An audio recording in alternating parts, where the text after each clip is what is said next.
Welcome everyone to this session. We're so excited that you're here on our last day. We have today presenting Heidi and Nicole, and their session is Adapted Physical Education Supports for Inclusion. A few things before we get started. We'd like you to have your, be muted. You can keep your video on. If you have questions, put them in the chat and I will go ahead and take care of asking those questions at the appropriate times. And then we are using Zoom, so please be patient with us if we have Zoom issues. And then if you decide to post to social media, please use tag EPEW and use hashtags EPEW 2021 and EPEW family. And now, without further ado, we have Nicole and Heidi. All right, awesome. Thank you very much. So if you don't know me, my name is Heidi Ambrosius. I'm an adapted PE specialist in Moreno Valley Unified School District. I've been an APE teacher for 23 years and I mainly work with preschool age, so the little guys. I'm also adjunct faculty at Cal State San Bernardino in their adapted PE department. And I'm here today with one of my besties and colleagues, Nicole.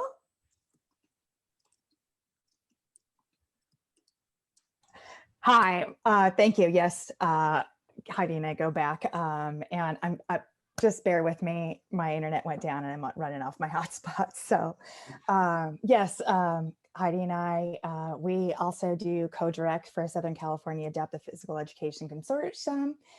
We hold 3 times a year. I also am an adaptive physical education specialist. I work for Temecula Valley Unified School District, and I'm an adjunct professor for Cal State Fullerton. Phew. All right, thanks, Nicole. All right, if you could go ahead and share our presentation.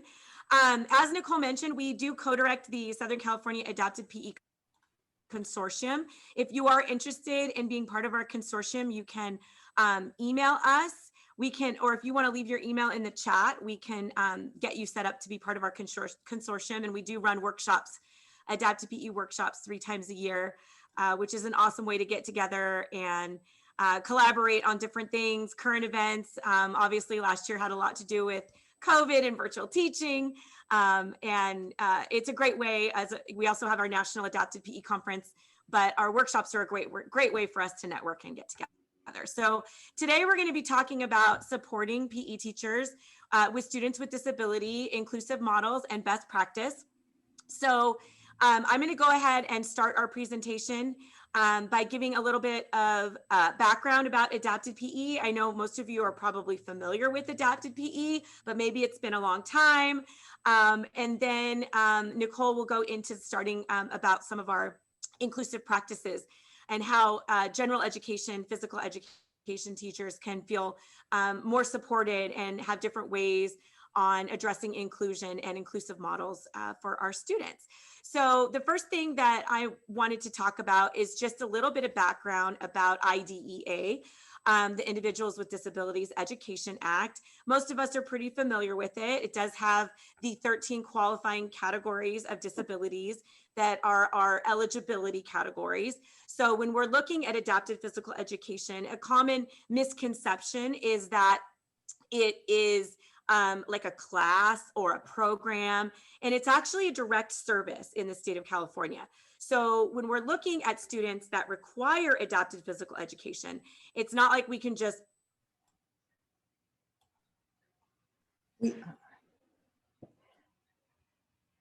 Uh-oh. We've lost your voice. We lost you, Heidi. Let's see.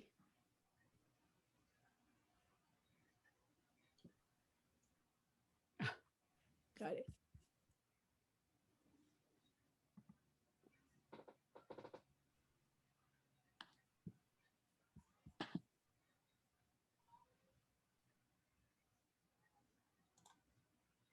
Her Starbucks must be her little cursor. I love the cursor. That's such a cute. Thank you. You just go over to here, one of these, and I'll have to show you where. Okay, so I just let Heidi back in. You relet her in. Okay, thanks. All right, I'm going to mute myself, but I'll let anyone else. But yeah. Okay, can you hear me now? Yes. Okay, sorry about that. This happens to me at work now that I'm back on campus. This never happened when I was at home.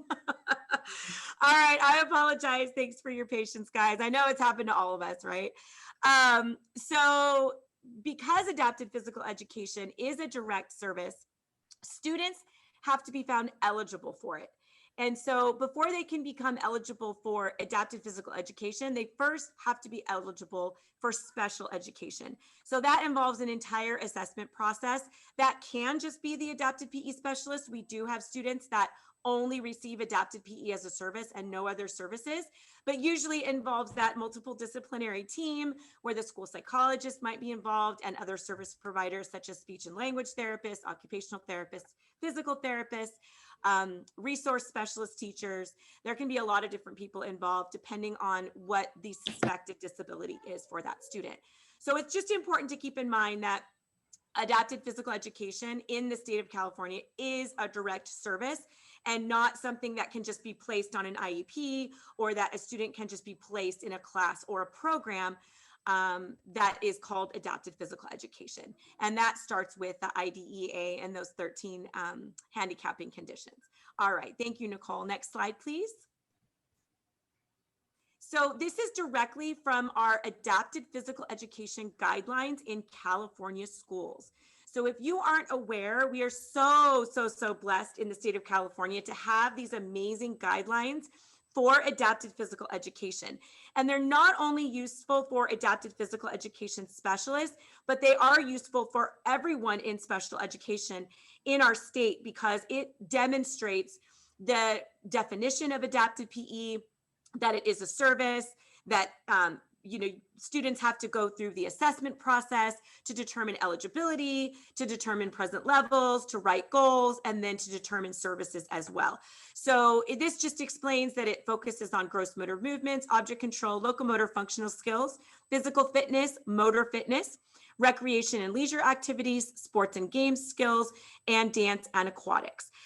So I honestly, whenever I write a report, I actually include this definition of adapted physical education because many times the parents of our students and even some of the staff don't quite understand what adapted physical education is.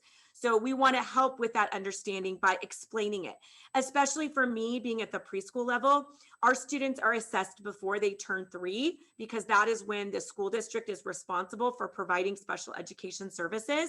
And oftentimes parents have heard of physical therapy and occupational therapy and speech therapy, but they haven't yet heard about adapted physical education and what it is, and that it is a direct service that can be provided for their child. All right, Nicole, next slide, please. So this is just an overview of adapted physical education. And as I mentioned before, once a child is identified as having a disability, and is determined to be eligible for special education by the IEP team, then specific physical education services must be identified after considering a full continuum of program options. So adapted physical education can be a program option, which is listed as a designated instruction and service. But there are lots of options in our program continuum, and legally our students must be provided with that continuum. So we'll talk a little bit more about what that continuum is and what it can look like. But this just explains also, again, that adapted PE is a designated instruction and service, and explains that our students are entitled to having those programming options for their physical education. So any student that's on an IEP, physical education needs to be considered, not just students that are being assessed for adapted physical education. So oftentimes when our kiddos are like in elementary school, it might not be discussed because whatever type of physical education they're being offered at the elementary level, maybe they're able to participate in, but then once they get to middle school or high school, maybe they're no longer able to participate in a gen ed PE environment. And that's when we have to look at our continuum of options. Now that continuum can be available to all students throughout all grade levels. It's just that oftentimes it becomes more apparent as the child gets older and more is required of them. So go ahead and go to the next slide, please, Nicole. Okay, so this is just continued on that. And if you go to the next slide.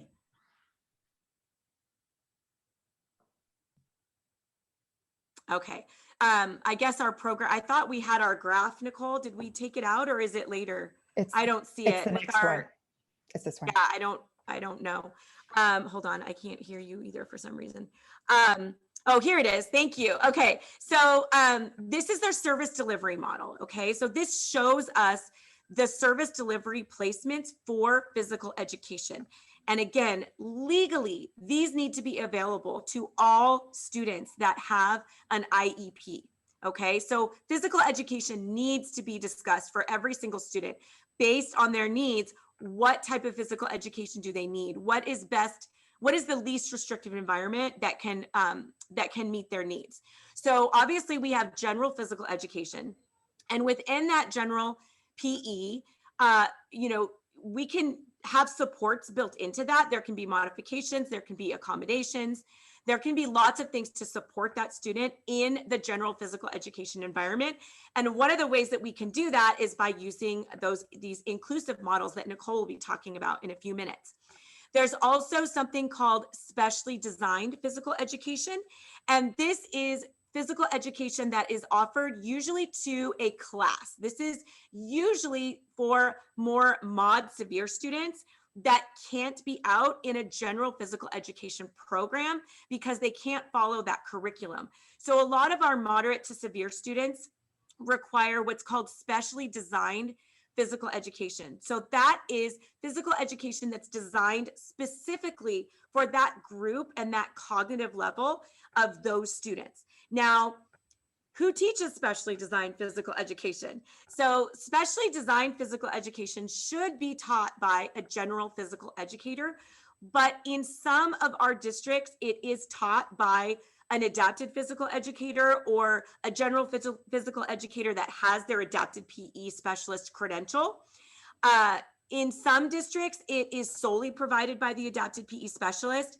That technically isn't how it should be provided because adapted PE specialists are service providers, right? So we're supporting our students that require adapted PE services within that specially designed or general physical education program. But in some districts, it is taught by adapted physical educators. And then the most restrictive is adapted physical education, and it can be a class. And it can be the only way that a student receives all of their physical education minutes, but that is the most restrictive. So we don't want that for our students. We want our students to get their PE minutes either in a general physical education setting or a specially designed physical education setting. And if they need the support of the adapted PE specialist, then they can have that support as well. Okay. So Nicole, do you want to, I'm not sure where you're at with the slides. No, so basically, which I'm glad you touched on all of the three models. And so basically, I'm going to dive into talking about the ISC and where and how do you apply that inclusion model in these areas. So this video goes ahead and talks about the Continuum. It's recommended and suggested by Leslie Kirui. She's from Yorba Linda, Placentia. So if you have time and you want to pop on and get some more information, that's great background. So using this ISP or ISC, they use this framework called steps. So space, task, equipment, and people. Just a thought of when you're building up your lessons, when you have, you have a group of students on IEPs and you need to make it more inclusive. These are kind of a great way to use. And so the step framework is used by space, where the activity is taking place, task, what is happening, the equipment, what is being used. Maybe you need a modified piece of equipment where they're not using a softball, they're using like a foam ball that you need to include. And who are the people you're delivering? So who are those students? Who's your population that you're delivering to? Why this inclusive approach? Because disabled and non-disabled students are together in this sport. It provides a platform for understanding and cooperating, and it creates a meaningful interaction. So it gives you students opportunities to be a teacher, a leader, a peer, and gives that social piece together. So how do you get that support? So collaboration with a special education teacher, so students that are coming out to your class, maybe some of them do have an APE service, so discussing with your APE, reaching out to them, and being able to understand the ASD and other disabilities and how that impacts students in your class. So there's a lot of balancing, and even though some students in our ASD population may have some skills, they struggle with that social piece too, so that's kind of it's going to require some modifications, accommodations, and there are also going to be some additional challenges. Students with our have CP that are can typically function with other peers, but just lack that gross motor piece. So how do you bridge that gap when they need to be out there with the gen ed population and peers?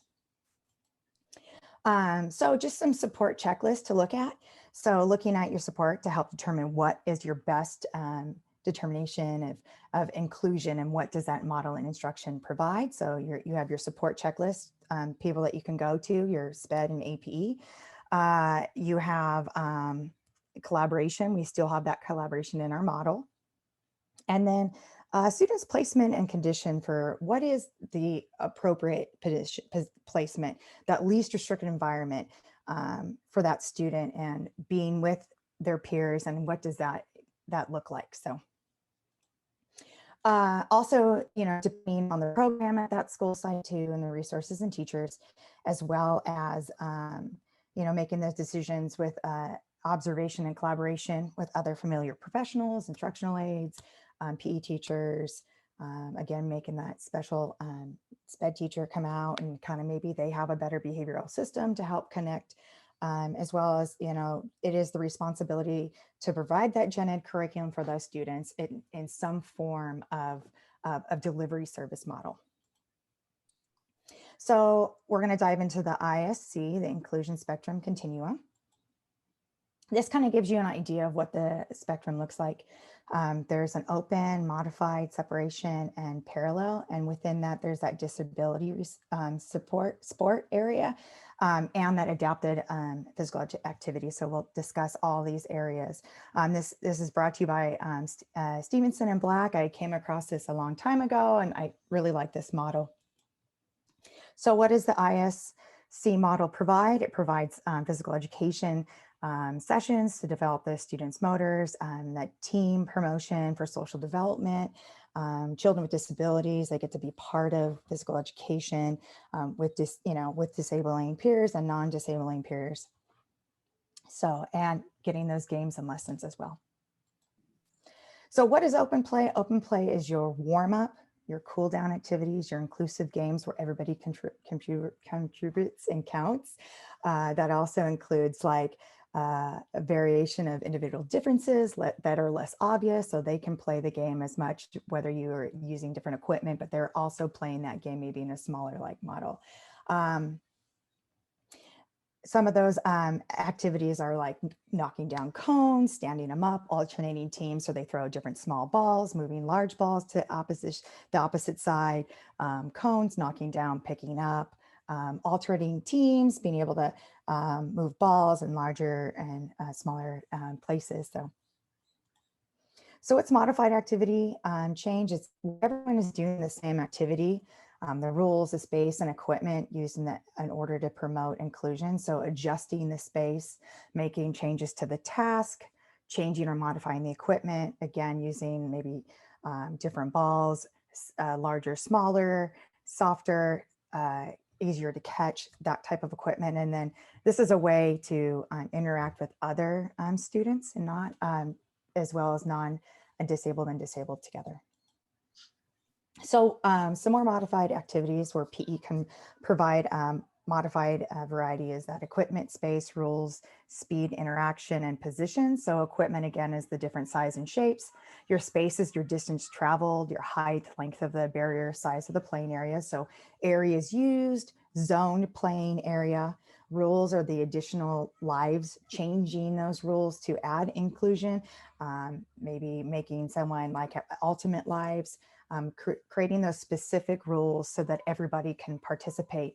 Speed, you might be varying those speeds for slower or faster, using different apparatuses. Maybe they use like a large golf tee to hit off, and giving them that same opportunity.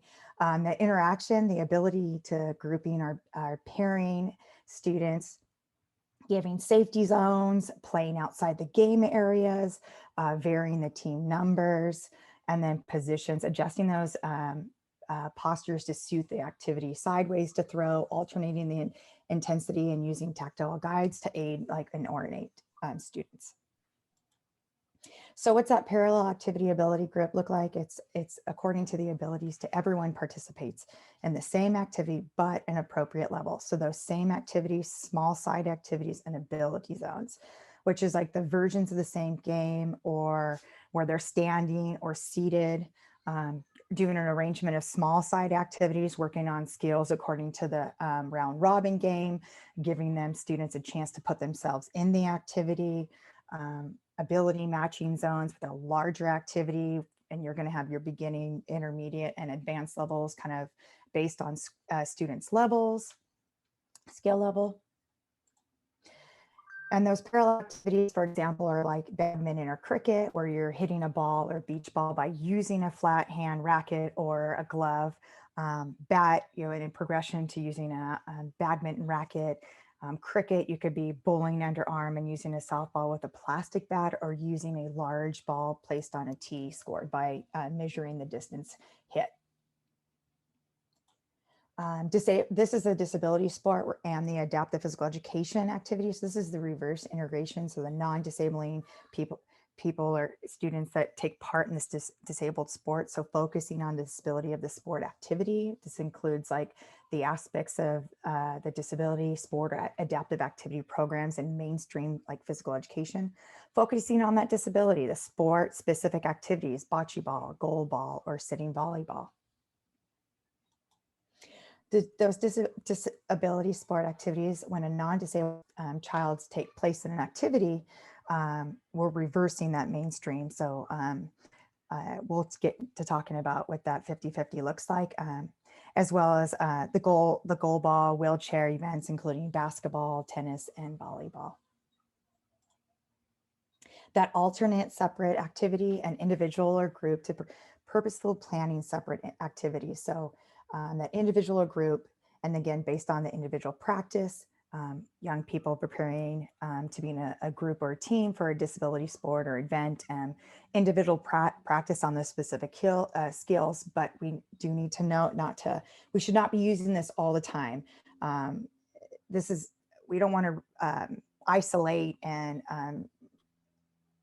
segregate students with their skills, but give them an opportunity to participate in it, but not to use this all the time where they're always in that group. Separate activities. So during these separate activities, players can practice, develop their individual skills. They're building their skill level with other students, developing at the same level and rate. And then the inclusion spectrum summary. So like looking at this practical structure for inclusion is its ability, not disability. It's varying rates and development and it's a good tool that emphasis providing a differentiated teaching style. Everybody learns differently and develops at different rates. And this tool of inclusion and integrating and gives students an option of disabilities to have a chance to learn from their peers. Accessing this curriculum through the inclusion spectrum continuum. This is where you as a teacher can choose is open, modified, parallel, or disability sport activities. Work for the skill level in your class for that period. You know, do you need more visuals? Do you need to provide, lessons that are looking at pictures for students, giving students with visual impairments, so they need to walk the boundaries prior to the activity so they can see or have a visual boundaries. And also easing our students with ASD, giving them that transition into that lesson. The model, should be enabled and understand by your students with or without disability. So whether it's working with a speech therapist, getting a social story or some visuals prior to coming to class and being able to have that preview of your lesson. The advantage of the ISC, it creates opportunities for students with peers, the modified instruction, modified games, specialized equipment rules, it enhanced participation, the students with ASD or other disabilities.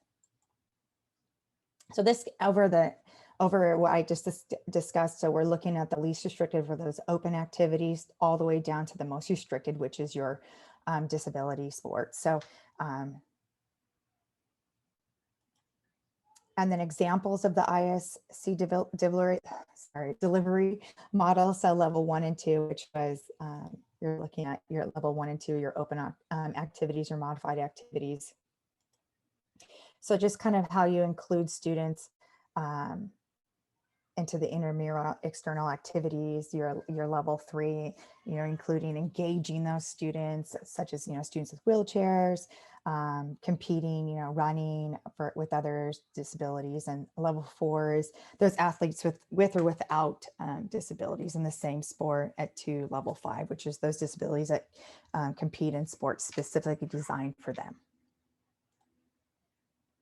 Unified PE basics concepts. Did you want to jump in, Heidi?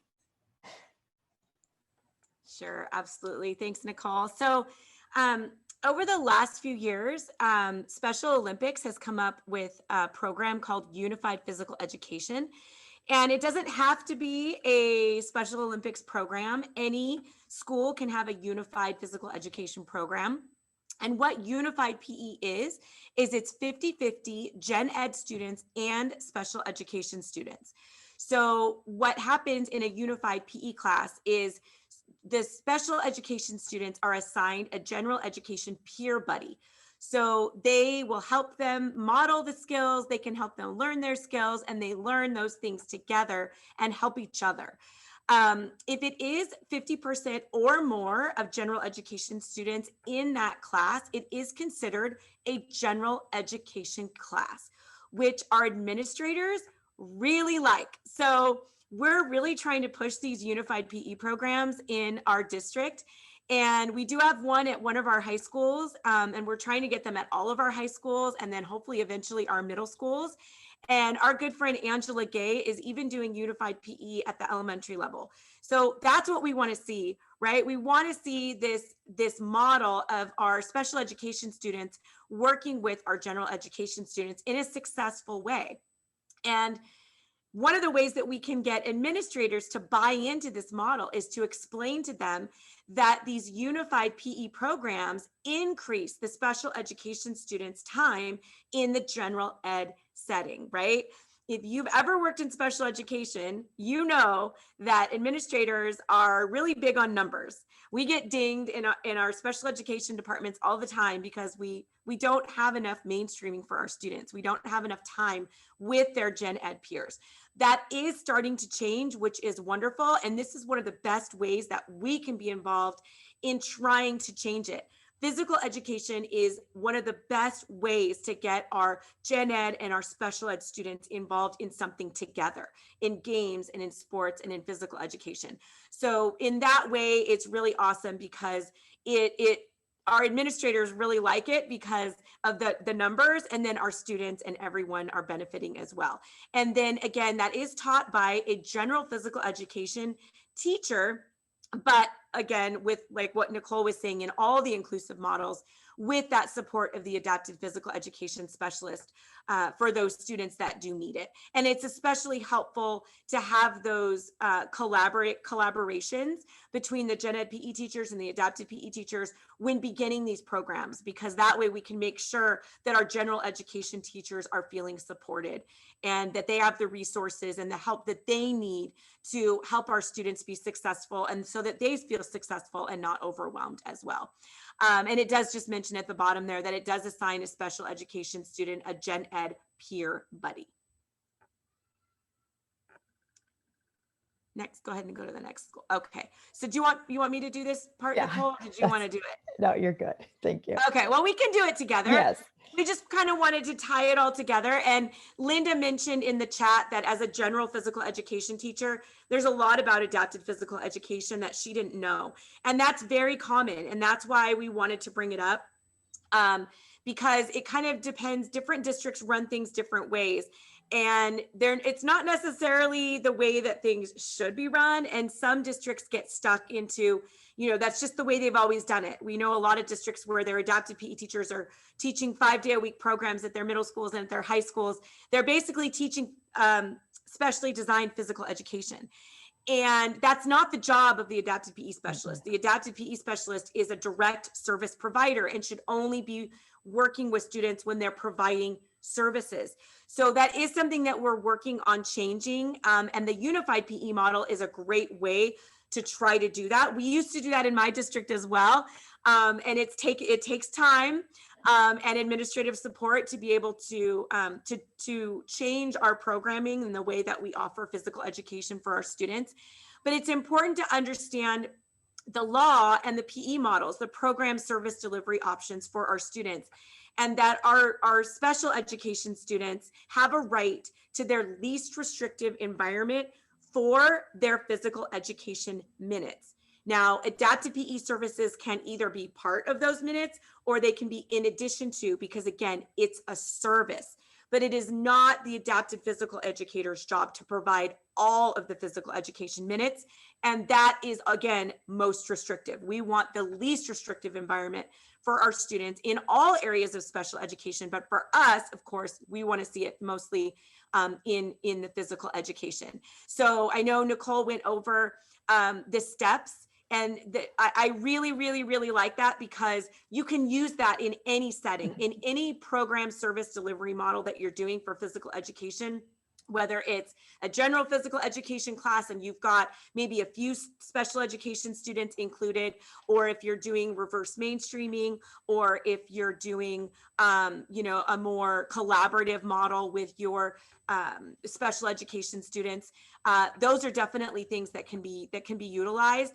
And then again, she went over the ISC model delivery, which is also very helpful because it shows us different ways that we can help include those students within the general physical education programs.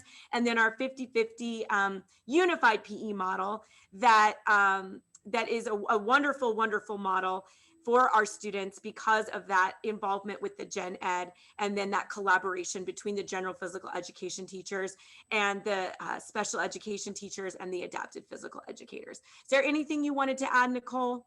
I think you did a great job. I really like the steps too, coming across that. It kind of gives you an idea to how to apply modifications and combinations, and who is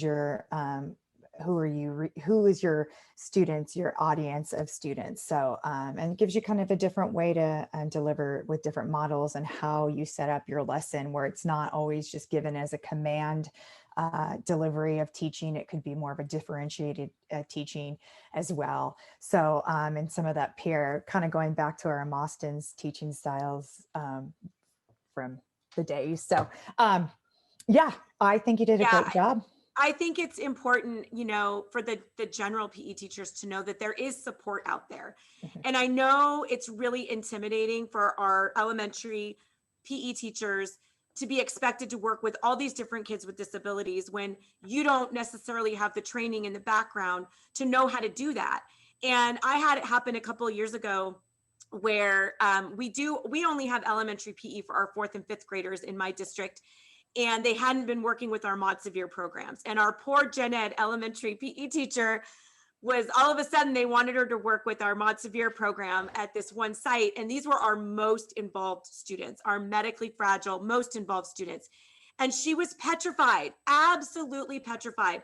And I told her, I said, don't worry, I'm gonna help you through this. We're gonna work together, we're gonna collaborate.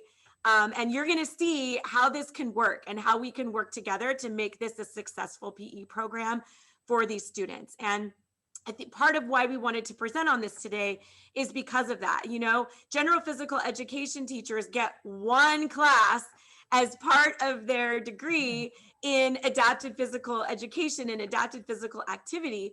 And that's not enough. We know that now with how things have changed, you guys are expected to be doing a lot more, and it's really not fair because you might not have the training in the background to be able to do that. And so we wanted you guys to know that there is support out there. Reach out to your adapted PE teachers. They're there to help support the students, but they're also there to help support you to make the physical education environment successful for all of our students.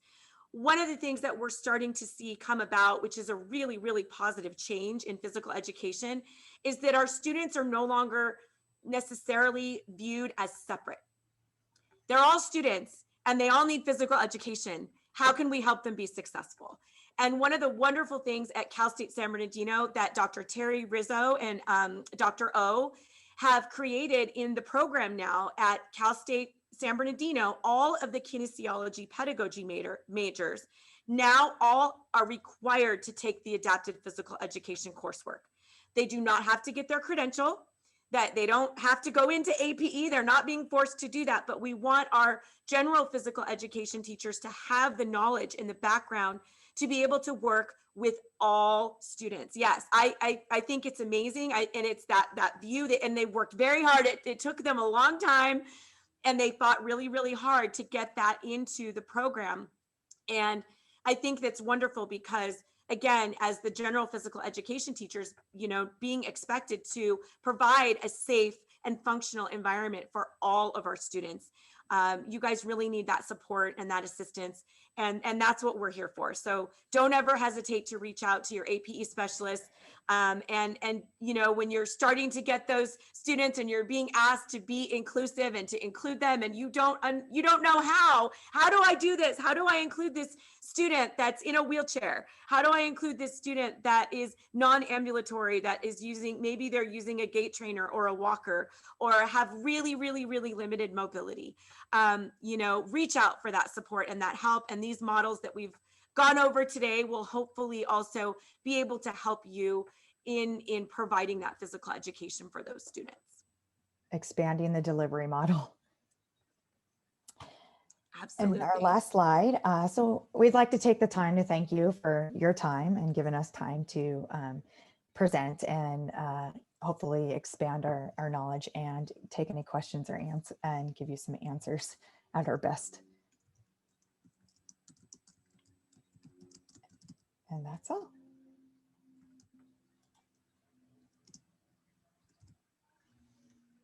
Anybody have any questions? Are there any questions for anybody? You could go ahead and unmute yourself and ask if you have a question. Actually, yeah, I do. You guys were just talking about the different models. This is Cindy, and I wanted to, and you're talking about the, you know, the unified PE, and I'm a big proponent in those pieces. But in that elementary setting, I'm a proponent of that smaller group. You know, of that a true inclusive setting is not a dumping ground and stuff. So I was wondering how that's approached. We were able to, I think 15 years ago, we were able to take, when all of a sudden they told that special ed would now be, you know, placed in PE.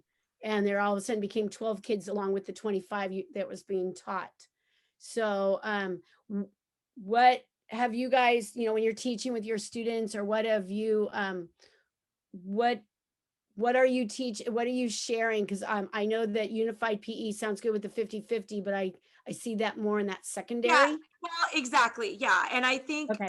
you know, for doing that at the elementary level, I think, you know, you could still do it, but it wouldn't it may be one class of a particular grade level that maybe does PE with the STC class, and then they have those peer buddies, not, like you said, a dumping ground, which we've all seen happen. And a lot of administrators, that's what they do, or that's what they try to do. They come in and they say, we're no longer offering specially designed PE. Everyone's going to be in gen ed PE. And we've had to explain that's not legal. Students are entitled to a continuum of options, Right. because we do have a lot of students where a gen ed PE setting is not appropriate, but a unified PE setting, depending on how it's set up, could absolutely be appropriate. So I know it is tough as elementary PE teachers, because, you know, you may be out there like, okay, here's all the fourth graders. And now we have this, like you said, a 4 or 5 STC class that's coming out with all the fourth graders. That's not necessarily going to work, because again, like you said, that's more of a dumping ground. So let's take a step back and say, okay, let's take one fourth grade class with, or a fifth grade class with that 4-5 STC, and do more of a unified model with peer buddies. Because if you get too many students out there, you know, our students are in a special day class for a reason, right? They're already in a classroom that has fewer students, right? And that's one of the reasons that they're in a special day class, is because that class has fewer students. So then you're going to dump them into a physical education class with 3 times as many students. So I think we have to approach it that way with our teams, with our IEP teams, and with our administrators and our special ed administrators, that, you know, that's not necessarily appropriate, and it's not fair. It's not fair to the students. It's not fair to the PE teachers. That's going to diminish the physical education experience for everyone, not just I would fully agree. And I think that I like the opportunity in a continuum to have it, because I know for us, it wasn't that the focus of being able to, with the prep schedule, because we know how much that values in elementary, we were able to convince it admin to say, if in that group of 12, if some go to music, some go to science, and some go to PE, and we rotate that, and as long as we collaborate that, we were only having 4 students come into a PE, and with that adapted PE support, those students became a large part of that community and were, you know, placed in a way, because with the behaviors of all of them, you weren't creating that community. You know, you were creating the dumping. So I agree with the unified, although I think it's just like adapted is. Every student, every situation has to be is unique to what they have. But when you can provide that inclusive environment in a appropriate way. Right, exactly. And I think that's the biggest key. You know, it's not just they're completely segregated or they're all together. You know, there's a continuum there, and individually, what does each student require? You know, or we've had those times where kids have a one-on-one aid and they think PE is break time. You know, we've all been there, right? And it's like, no, okay, there's PE minutes are required. And if that student needs that support, then that aid, or, you know, the same with the classroom aides. Oh, well, they're with the PE teacher, so you don't need all the classroom aides. No, you need them now more than ever. You think about the support that those students need in the classroom, they still need that support in their physical education environment as well. So it absolutely needs to be individualized. There needs to be options. I think it's great that people have come up with many different ways to maximize it for the benefit of the students and for it to be appropriate. Absolutely. It needs to be, it's a free and appropriate public education that we need to offer these students. And I think that is part of the key, that and having our administrators understand legally what they need to be, you know, providing for our students, that a continuum does need to be provided. They are entitled to all of their physical education minutes, and it can be determined per IEP team how those minutes are going to be provided, you know, specifically for that student as what is going to be the most beneficial to them.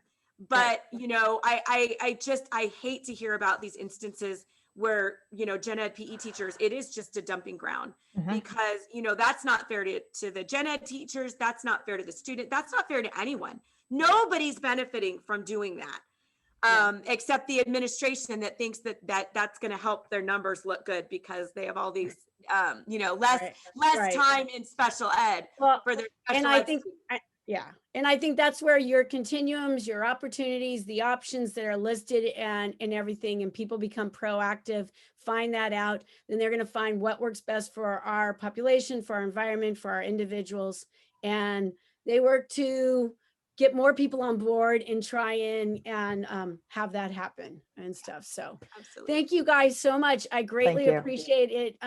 You guys should follow that over to the panel in the breakout room. I got to head over there in adapted PE. We're going to be doing that. It's like all those pieces, right?